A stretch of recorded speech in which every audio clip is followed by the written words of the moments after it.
তো কালকে যে কারণে আমি কোনো ভিডিও ছাড়তে পারিনি সেটা হচ্ছে কালকে আমাদের ভাগ্নির ছেলের মামা ভাত ছিল। তো বাড়িতে একটা ছোটোখাটো অনুষ্ঠান ছিল, বাড়িতে অনেক লোকজন ছিল, সময় হয়ে উঠতে পারেনি। তো এ হচ্ছে যে কোলে রয়েছে পুচকুটা, ওর মুখে ভাত, আর যার কোলে রয়েছে সেও একটা পুচকু, ও হচ্ছে মামা, আমার জায়ের ছেলে। তো আমার মেয়েও পাশে বসে আছে, যেহেতু ওদেরকে আশীর্বাদ দিচ্ছে ওকেও দিতে হবে, তো ওরও একটা তো ওকেও করে দিল জেম্মা।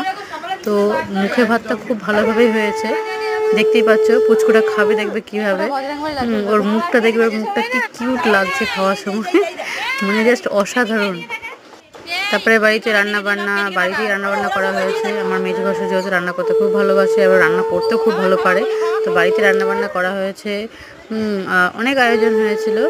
সেখানে মেনুর মধ্যে ছিল খাসির মাংস, ফ্রাইড রাইস, ছেঁচড়ার তরকারি, ডাল আর ভাত, সাদা ভাত আর কি, মিষ্টি, চাটনি, পাঁপড়, পায়েস, এগুলো তো স্বাভাবিক প্রত্যেকটা অনুষ্ঠানেই থাকে। পুচকুটা দুষ্টুমি করছে, দেখো থালার মধ্যে পা দিয়ে টানছে ওটাকে, প্রথমবার ভাত খাচ্ছে ও। তাই এত কাজ ছিল, মানে সকাল থেকে এত কাজের প্রেশার ছিল যে আমরা কেউ সাজুগুজু করার টাইম পাইনি, কোনো সাজগোজ করিনি। সকাল থেকে যা পড়েছিলাম সেটা পরেই রয়েছি।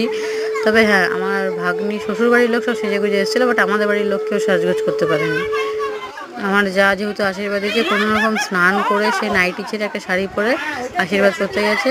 আর আমি তো মানে কাপড়টাও ছাড়তে পারিনি, চুড়িদার পরেই গেছিলাম। চুড়িদার পরে সকাল থেকে বিকেল অবধি ছিলাম, প্রচুর কাজ। রাত্রি 8টার সময় স্নান করলাম, এত মাথা ব্যথা হয়ে গেছিলো এত কাজ করে, মানে সারাদিন এত চেঁচামেচি হই হুল্লোড় করে যে রাত্রি 8টার সময় শ্যাম্পু করে স্নান করতে হয়েছে আমাকে।